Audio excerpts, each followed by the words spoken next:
السلام علیکم او په جمع ټول ستړي مشه. اول به درته یو دوه شعرونه وایم بیا به هغې له یو لنډ بحر والا غزل در سره شریک وایي زه څوکیدار د داسې کس یم چې ګمانم ساتي. زه څوکیدار د داسې کس یم چې ګمانم ساتي، ځان رانه هم ساتي هغه راباندې ځانم ساتي. زه څوکیدار د داسې کس یم چې ګمانم ساتي، ځان رانه هم ساتي هغه راباندې ځانم ساتي. ما خو ګلاب ورکوم، ما خو ترې وفا غوښتې وه، زه څه خبر وم چې لسپمو کې ماران یم ساتي. او پلار ته مې وایي چې حجره دې هم آباده ساتي، پلار ته مې وایي چې سنګر له دې ځوانان هم ساتي.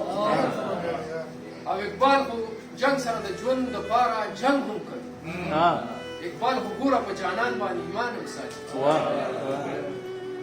هغه دی چې د انصاف په مرۍ غلي دي کاکا، دا یو څو سړي ښاغلي دي کاکا. خپې لاسونه مې تړلي دي کاکا، ټول حکمونه مې منلي دي کاکا. او دا چې بار زما په ولي دي کاکا، دا زما د ارمان سلي دي کاکا. د یوې خبرې دومره سزا بس ده، دا د زهر مې ګوټلي دي کاکا.